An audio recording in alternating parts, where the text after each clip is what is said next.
For the vision is yet for an appointed time. But at the end it shall speak and not lie.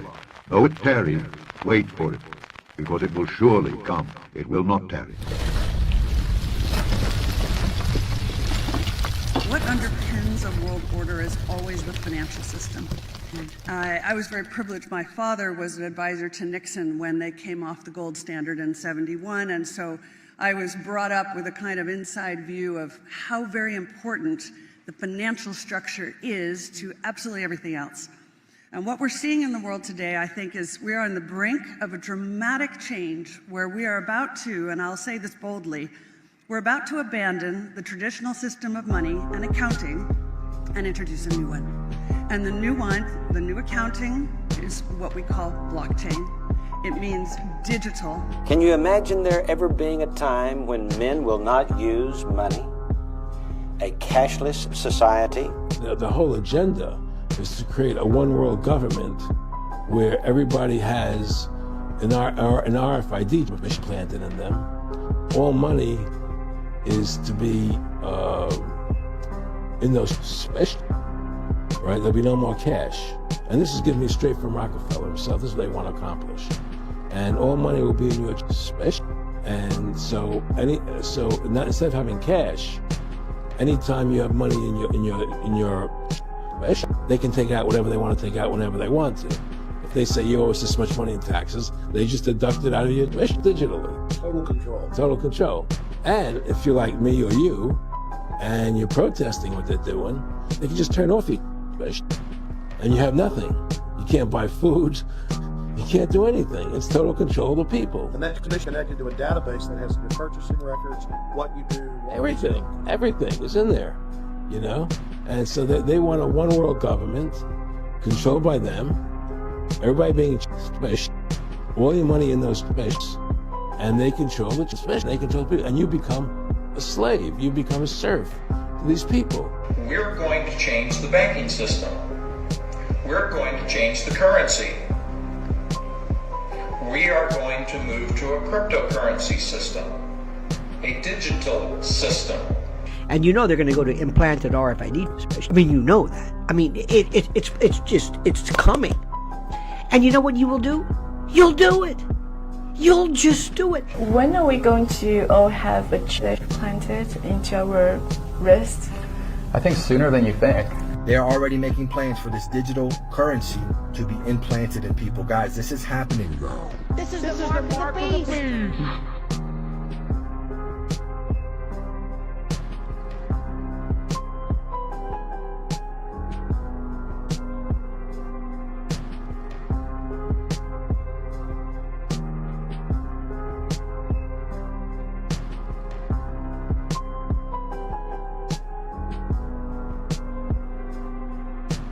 This afternoon, I'm laying out my plan to ensure that the United States will be the crypto capital of the planet and the Bitcoin superpower of the world, and we'll get it done. If crypto is going to define the future, I want to be mined, minted, and made in the USA. It's going to be. It's not going to be made anywhere else. And if Bitcoin is going to the moon, as we say, it's going to the moon, I want America to be the nation that leads the way. And that's what's going to happen. I pledge to the Bitcoin community that the day I take the oath of office, Joe Biden and Kamala Harris's anti-crypto crusade will be over. It will end. It'll be done.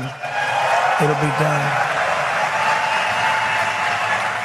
On day one, I will fire Gary Gensler and appoint a new SEC chairman. Market sell-off, but not for XRP. It is exploding toward the $1 mark. Right now, it stands at 87 cents. This is a gain of 4.5%, as investors in the seventh largest cryptocurrency are optimistic about the future of the now $3 trillion industry under a Trump presidency. The blockchain payments company Ripple, which uses XRP to enable transactions, jumped dramatically since election night. And it saw big surges earlier this week on speculation information that its CEO held a meeting with the president-elect following his victory, and speculation that anti-crypto SEC chief Gary Gensler might soon announce his resignation, which we just talked about with former SEC Director Norm Champ. Ripple CEO Brad Garlinghouse is here in a Fox Business exclusive in studio to discuss all of this. Okay, a 70% gain since Election Day. Let me guess, you are a Donald Trump fan, at least, of a presidency as he oversees a crypto world that he's very open-armed to. For sure. Like, what a difference 10 days makes. We, for years in the United States, have had an attack on the crypto industry. It's been war. And we finally, I think, have, a crypto president. The crypto industry has embraced Trump. Trump has embraced the crypto industry.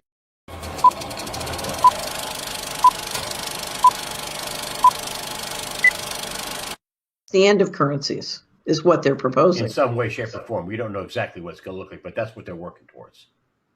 Well, if you look at the planning and the design and the competition, it's fluid right now. There's competition over what the design will be. It was very interesting. I won't bore you with all the details, but I had an incredible experience in Denmark a year ago, and I was trying to figure out what's going on in Denmark. They had one of the tech firms in Denmark was being paid by the U.S. Navy to come up with a chip that could be implanted in the human body that would integrate with Ripple. Yeah. So Ripple is a crypto, and it's one that's gotten a lot of promotion from the American establishment, in my experience, just my impression. So why is the U.S. Navy paying a Danish tech company to come up with an implantable chip that will integrate with Ripple?